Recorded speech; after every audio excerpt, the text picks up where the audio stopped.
सबसे पहले बात करते हैं अंतर्राज्य जल कूटनीति यानी इंटरस्टेट वाटर डिप्लोमेसी की। हाँ, क्योंकि पानी के बंटवारे को लेकर अक्सर दो राज्यों के बीच विवाद की खबरें तो हम पढ़ते ही हैं, लेकिन सहयोग के कुछ बहुत ही बेहतरीन उदाहरण भी मौजूद हैं, जैसे कि चंबल परियोजना इसका एक शानदार नमूना है। बिल्कुल। इन डॉक्यूमेंट से ये साफ पता चलता है कि ये राजस्थान और मध्य प्रदेश की एक जॉइंट प्रोजेक्ट है, जिसमें दोनों राज्यों की 50-50% की बिल्कुल बराबर हिस्सेदारी है। लेकिन ये जो 50-50 की पार्टनरशिप कागजों पर जितनी आसान दिखती है, जमीन पर इसको लागू करना उतना ही मुश्किल रहा होगा, है ना? हाँ, बिल्कुल। और जो बात इस चंबल प्रोजेक्ट को टेक्निकली इतना खास और अद्भुत बनाती है, वो है इसका डिजाइन। चंबल नदी पर कुल 4 प्रमुख बांध बनाए गए हैं, और वो भी एक सीरीज में। एक सीरीज में? मतलब एक के बाद एक? हाँ, इसको टेक्निकल भाषा में कैस्केड सिस्टम कहा जाता है। अगर नदी के उद्गम यानी मध्य प्रदेश की जनापा पहाड़ियों से शुरुआत करें, तो सबसे पहले पानी को गांधी सागर बांध में रोका जाता है। अच्छा, तो वहां से शुरू होता है। सही कहा। फिर वहां से छोड़ा गया पानी राजस्थान की सीमा में आता है और राणा प्रताप सागर बांध में इकट्ठा होता है। उसके बाद आगे बढ़ने पर जवाहर सागर बांध आता है और सबसे एंड में कोटा बराज स्थित है। यानी एक तरह की सीढ़ियों वाली व्यवस्था हो गई। पानी को एक ही बार यूज करके आगे नहीं बहने दिया जा रहा, बल्कि उसको बार बार रोका जा रहा है। एकदम सही समझे आप। इस कैस्केड डिजाइन का सबसे बड़ा फायदा यही है कि पानी की हर एक बूंद का मैक्सिमम यूज होता है। इन बांधों से न सिर्फ लाखों हेक्टेयर जमीन की सिंचाई होती है, बल्कि भारी मात्रा में पन बिजली यानी हाइड्रो इलेक्ट्रिसिटी का उत्पादन भी होता है।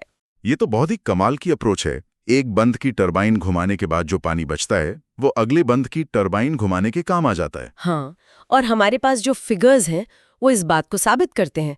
जैसे गांधी सागर से लगभग 115 मेगावाट, राणा प्रताप सागर से 172 मेगावाट और जवाहर सागर से 99 मेगावाट बिजली पैदा होती है। अरे वाह, ये तो बहुत बड़ा नंबर है। और सिर्फ बिजली ही नहीं, पानी को खेतों तक पहुंचाने के लिए भी अद्भुत तरीके अपनाए गए हैं। जैसे डॉक्यूमेंट्स में धौलपुर लिफ्ट परियोजना का जिक्र है। धौलपुर जिले में इसका बहुत बड़ा रोल है। धौलपुर लिफ्ट प्रोजेक्ट वाकई में एक प्राइम एग्जाम्पल है।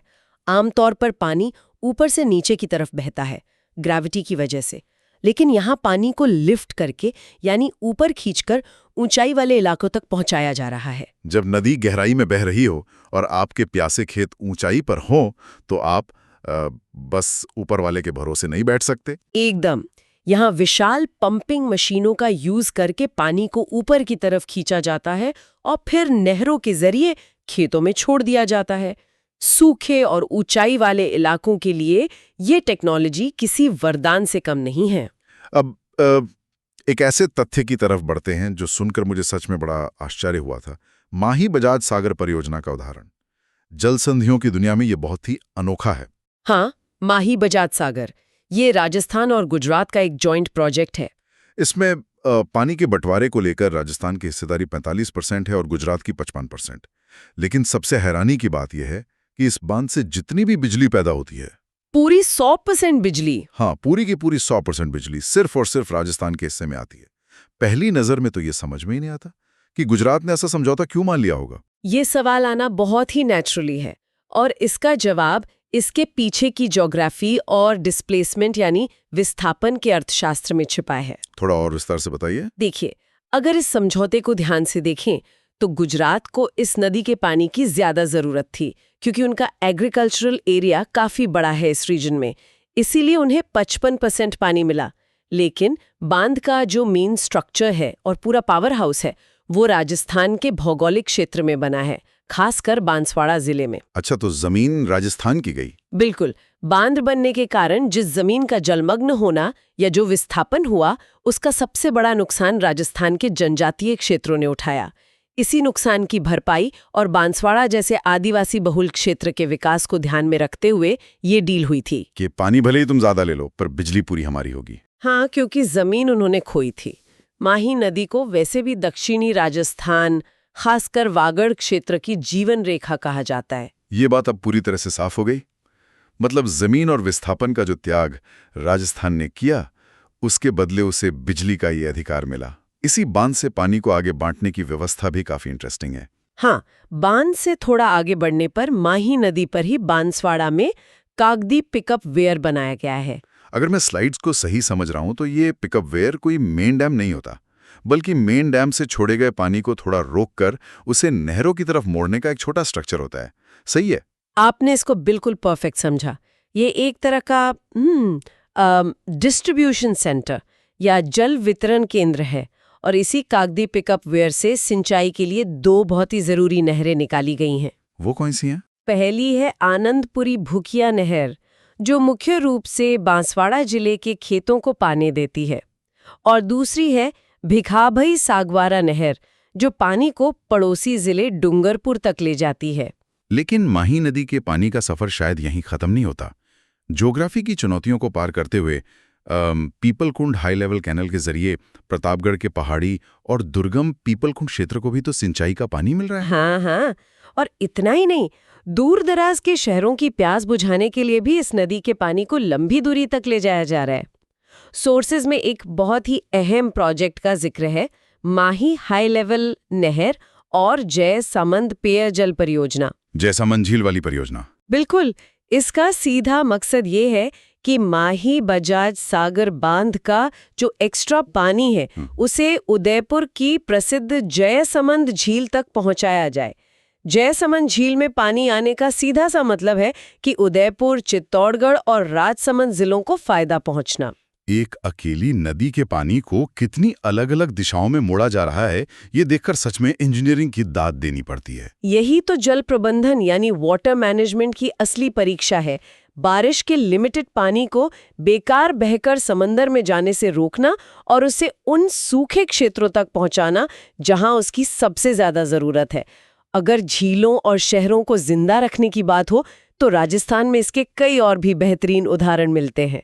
इसका सीधा सा अर्थ ये है कि जिन बड़े शहरों को हम आज उनके टूरिज्म और डेवलपमेंट के लिए जानते हैं, उनका पूरा अस्तित्व इन दूर दराज के वाटर सोर्सेस पर टिका हुआ है।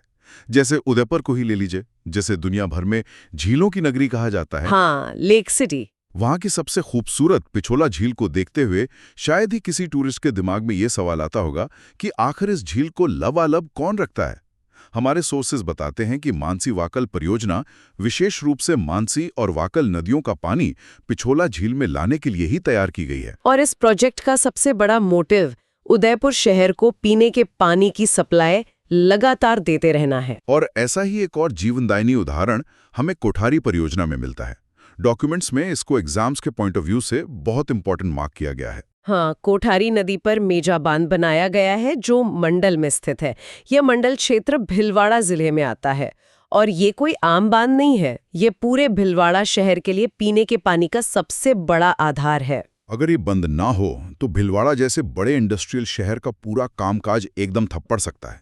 एक बंद कैसे एक पूरे शहर की धड़कन बन जाता है, ये उसका बहुत बड़ा एग्जाम्पल है। और जब हम बांधों की बात कर ही रहे हैं तो राजस्थान के सबसे ऊंचे बांध की चर्चा करना तो बनता ही है। जाखम बांध। बिल्कुल सही।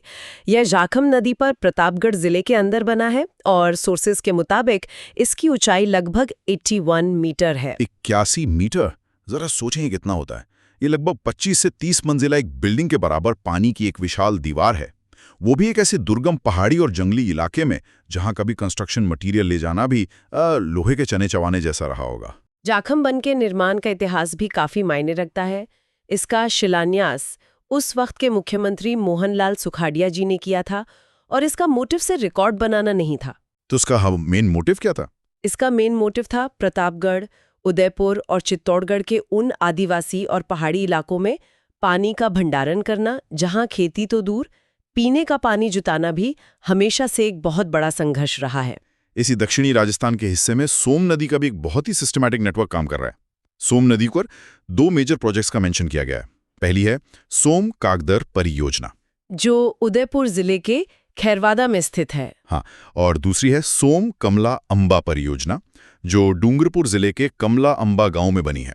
ये दूसरी वाली परियोजना असपुर और सालुम्बर जैसे क्षेत्रों के किसानों के लिए सिंचाई का एक बहुत मजबूत सहारा बन गई है। इसके साथ ही राजसमंद में बनास नदी पर बनी नंदसमंद परियोजना और चित्तौड़गढ़ में ओराई नदी पर बनी ओराई परियोजना को भी हम भूल नहीं सकते। ये साइज में भले ही छोटी हों, लेकिन लोकल लेवल पर इनका इम्पैक्ट बहुत बड़ा है। लेकिन अभी तक हमने जितनी भी बात की वो सब आने वाले उस प्रोजेक्ट के सामने एकदम छोटी लगने लगती हैं। आप रामगढ़ सेतु लिंक की बात कर रहे हैं ना? हाँ, ये सच में एक मेगा प्रोजेक्ट है, शायद इस पूरी सदी का सबसे बड़ा और एम्बिशियस विजन। इस परियोजना का स्केल सच में दिमाग चकराने वाला है। डॉक्यूमेंट्स में इसका पुराना नाम ERCP-PKC बताया गया है, जिसका पूरा मतलब है eastern Rajasthan canal project, Parvati Kalisindh Chambal link.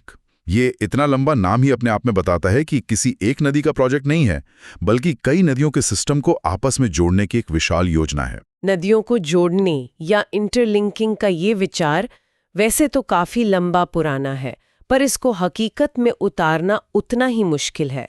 इसका महत्व इस बात से समझिए कि 28 जनवरी 2024 को राजस्थान, मध्य प्रदेश और केंद्र सरकार के बीच एक ऐतिहासिक त्रिपक्षीय समझौता हुआ। और अभी हाल ही की बात है, 17 दिसंबर 2024 को जयपुर के दाड़िया गांव से देश के प्रधानमंत्री द्वारा इसका औपचारिक शिलान्यास भी कर दिया गया है। इस प्रोजेक्ट के जो गोल हैं वो फ्यूचर की एक बहुत बड़ी तस्वीर दिखाते हैं। ये कोई 2-4 साल का विजन नहीं है, ये पूरा प्लान साल 2054 तक का है। 2054 मतलब आने वाले 30 साल बाद की पानी की जरूरतों का अंदाजा लगाकर इसे डिजाइन किया गया है। ऐसे मेगा प्रोजेक्ट्स कभी रातों रात नहीं बनते। रामगढ़ सेतु लिंक का मेन टारगेट 2054 तक लगभग 3.25 करोड़ की आबादी को पीने का साफ पानी देना है और साथ ही 2.8 लाख हेक्टेयर एग्रीकल्चरल लैंड पर सिंचाई की व्यवस्था करना है। ये फिगर बहुत बड़ा है। जब ये प्रोजेक्ट पूरा होगा तो ये राजस्थान के ईस्टर्न और साउथ ईस्टर्न हिस्से की ज्योग्राफी, वहाँ का एनवायरनमेंट और इकोनॉमी सब कुछ बदल के रख देगा। और इसका फायदा सिर्फ राजस्थान को नहीं मिलेगा। मध्य प्रदेश के 13 जिलों के साथ साथ राजस्थान के 17 जिलों को इसका डायरेक्ट बेनिफिट होगा, जिसमें अलवर, भरतपुर, धौलपुर, करौली, जयपुर, कोटा, बूंदी और झालावाड़ जैसे बड़े नाम शामिल हैं। इतनी बड़ी आबादी तक पानी पहुंचाने के लिए एक नया जाल बिछाया जा रहा है, क्योंकि 1-2 नहरों से तो काम चलने वाला नहीं। बिल्कुल, और इस नेटवर्क के लिए चंबल और उसकी सहायक नदियों के बेसिन का यूज किया जा रहा है, जिसमें कुनू, कूल, पार्वती, कालीसिंध और मेज नदियां शामिल हैं। बारिश में इन नदियों का जो एक्स्ट्रा पानी आता है उसको मोड़ने के लिए 5 नए बैराजे और एक बड़ा बांध बनाया जाएगा। ये 5 बैराज कैसे काम करेंगे, इसे थोड़ा और क्लियर करते हैं। स्लाइड्स के मुताबिक कूल नदी पर बारान जिले में रामगढ़ बैराज बनेगा, पार्वती नदी पर वही बारान में ही मालपर बैराज, फिर कालीसिंध नदी पर कोटा के दिगोड़ में नवनेरा बैराज बनेगा, उसके बाद मेज नदी पर बूंदी में मेज बैराज और आखिरी में बनास नदी पर सवाई माधोपुर में राठौर बैराज खड़ा किया जाएगा। और इन 5 बैराजेस के अलावा एक माइनर डैम भी तो है, सवाई माधोपुर में बनास नदी पर डुंगरी बांध। एकदम सही। ये जो बैराजेस की पूरी सीरीज बन रही है, इसका एक रीजन है।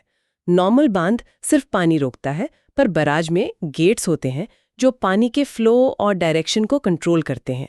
जब बाढ़ आएगी तो इनके जरिए पानी को उन सूखे इलाकों की तरफ मोड़ दिया जाएगा। इन सब में एक नाम जो सबसे ज्यादा हाईलाइट हुआ है वो है नवनेरा बैराज। इसे इस पूरे रामगढ़ सेतु लिंक प्रोजेक्ट का एक बहुत ही इंपॉर्टेंट पॉइंट माना जा रहा है। सबसे ज्यादा होगी, अलग अलग दिशाओं से आने वाला पानी सबसे ज्यादा यहीं जमा होगा। मतलब ये इस पूरे सिस्टम का एक हृदय, एक दिल बन जाएगा जहां पानी आएगा और पंप होगा। इसे एक सेंट्रल हब कहना बिल्कुल सही होगा। अब तक जो बारिश का पानी तबाही मचाता हुआ निकल जाता था, उसे अब यहीं सेव कर लिया जाएगा। ये रिवर इंटरलिंकिंग का बहुत ही मॉडर्न एग्जाम्पल है। अब फ्यूचर के इन मेगा प्रोजेक्ट्स से थोड़ा वापस आकर अगर हम प्रेजेंट की जिला स्तरीय परियोजनाओं पर नजर डालें तो झालावाड़ जिले का जो वाटर नेटवर्क है वो काफी इंटरेस्टिंग है। झालावाड़ का नक्शे पर तो अलग ही नेटवर्क दिखता है। वही तो, ऐसा लगता है जैसे छोटी बड़ी परियोजनाओं का एक बड़ा मकड़ जाल बिछाओ। एक ही जिले में 7 प्रमुख परियोजनाएं चल रही हैं। कालीसिंध, हरिश्चंद्र सागर, गागरेन, पिपलाड़, चावली, छापी और भीमसागर। इतनी सारी योजनाएं एक ही जगह क्या दर्शाती हैं? दरअसल झालावाड़ की ज्योग्राफी थोड़ी अलग है। यहाँ मॉनसून में अच्छी बारिश होती है, पर प्रॉब्लम यह है कि पानी बहुत तेजी से बहकर मध्य प्रदेश की तरफ निकल जाता है। ओह, तो उस पानी को रोकने के लिए ये छोटे डैम बनाए गए हैं? हाँ, ताकि पानी व्यर्थ ना बहे और एग्रीकल्चर को सपोर्ट करे। हर प्रोजेक्ट किसी एक स्पेसिफिक एरिया को हैंडल करता है। और झालावाड़ की बात चले और पारवान सिंचाई परियोजना का नाम ना आए, ये तो हो नहीं सकता। पारवान नदी पर बन रही ये योजना इतनी बड़ी है कि इसका फायदा झालावाड़ के साथ साथ कोटा और बारान जिले के टोटल 637 गांवों को मिलेगा। 637 गांव, ये बहुत बड़ा नंबर है। उन गांवों को सिंचाई और पीने का पानी दोनों मिलेगा। जब किसान बारिश के भरोसे ना रहकर पक्की सिंचाई पर डिपेंड होंगे तो उनकी इनकम में कितना जंप आएगा, आप सोच सकते हैं। लेकिन इस पूरे डेटा में जैसे एक चीज ने मुझे टेक्निकली सबसे ज्यादा इंप्रेस किया, वो है बूंदी जिले में हो रहा है कि एकदम नया एक्सपेरिमेंट। आप लारजी का बेलडा प्रोजेक्ट की बात कर रहे हैं ना? जी हाँ, लारजी का बलाडा बूंदी जिले में मेज नदी पर। इसकी सबसे बड़ी और खास बात यह है कि ये पूरे राजस्थान की पहली सोलर लिफ्ट सिंचाई परियोजना है। ये वाकई में सुनकर लगता है कि वाह, क्या फ्यूचरिस्टिक अप्रोच है। लिफ्ट इरिगेशन में हमेशा से एक दिक्कत रही है, पानी को ग्रेविटी के अगेंस्ट खींचने के लिए भारी मात्रा में बिजली लगती है। और गांव में तो वैसे भी पावर कट्स की प्रॉब्लम रहती है। बिल्कुल, और नॉर्मल इलेक्ट्रिसिटी ग्रिड से कॉस्ट भी ज्यादा आती है। अब क्योंकि राजस्थान में धूप लगभग पूरे साल भरपूर मिलती है, इसलिए सोलर पावर यूज करके पानी खींचने का ये आइडिया एक मास्टर स्ट्रोक है। धूप से बिजली बनाओ और उसी साफ सुथरी क्लीन एनर्जी से पानी को सीधे खेतों तक पहुंचाओ। ये पूरी तरह से एक सस्टेनेबल सिस्टम है। बूंदी जिले में इसके अलावा चकान, गरादा और गुड़ाबंद जैसे प्रोजेक्ट्स भी किसानों की बहुत हेल्प कर रहे हैं। और अगर पड़ोसी जिलों में देखें तो बारान में बेंथली, जिसे काली सोट तालाब भी कहते हैं, और उसके साथ विलास और लहूसी परियोजनाएं काफी इंपॉर्टेंट है। दूसरे हिस्सों में भी छोटी परियोजनाओं का अपना रोल है, जैसे बांसवाड़ा में अनास नदी पर अनास बंद या सिरोही जिले में सुकली परियोजना। हाड़ौती रीजन के कोटा में तकली और सावन भादो सिंचाई परियोजनाओं का जिक्र भी अक्सर होता है। ये इस बात का प्रूफ है कि वाटर डिस्ट्रीब्यूशन सिर्फ बड़े शहरों तक लिमिटेड नहीं है, बल्कि बैकवर्ड गांव तक भी पहुंच रहा है। ईस्टर्न राजस्थान में करौली और सवाई माधोपुर को फायदा देने वाली इंदिरा लिफ्ट परियोजना भी एक बड़ा ढांचा है। और धौलपुर में पार्वती नदी पर बना उर्मिला सागर बंद भी अहम है। और सबसे एंड में भरतपुर का बैंड बेरेथा बांध, कुकुन नदी पर बना ये भरतपुर का सबसे बड़ा बांध है। इसका तो हिस्टोरिकल महत्व भी है ना? हाँ, एक टाइम पर ये राजघराने का शिकारगाह था, पर आज ये माइग्रेटरी बर्ड्स और वाइल्ड लाइफ के लिए एक बहुत सेफ जोन बन चुका है। अब अगर इस पूरी चर्चा का एक निचोड़ निकालें तो साफ समझ आता है कि आज हमने जो भी स्लाइड्स और नक्शे डिस्कस किए, वो सिर्फ कंक्रीट के बांधों और नहरों की बोरिंग लिस्ट नहीं थी। बिल्कुल नहीं, ये एक पूरे स्टेट के सर्वाइवल, उसकी स्ट्रगल और उसकी डेवलपमेंट का मैप है। चंबल और माही नदियों पर 50-50 की इंटरस्टेट डिप्लोमेसी चल रही है। वहीं रामगढ़ सेतु लिंक के जरिए 2054 के फ्यूचर का फाउंडेशन रखा जा रहा है। और बूंदी का लांबाजी का बड़दा प्रोजेक्ट तो दिखा ही रहा है कि सोलर टेक से कैसे नए रास्ते खुल रहे हैं। ये सच में ह्यूमन विल पावर, ज्योग्राफी और इंजीनियरिंग का एक ऐसा कॉम्बिनेशन है जिसने एक सूखे प्रदेश की किस्मत बदल कर रख दी। आज के इस डीप डाइव को हम इस आखिरी ख्याल के साथ यहीं रोकना चाहेंगे। उम्मीद है कि पानी की इन बूंदों से जुड़े इस विशाल नेटवर्क की कहानी ने आपके सोचने का दायरा जरूर बढ़ाया होगा। फिर मिलेंगे किसी नए विषय की गहराई में उतरने के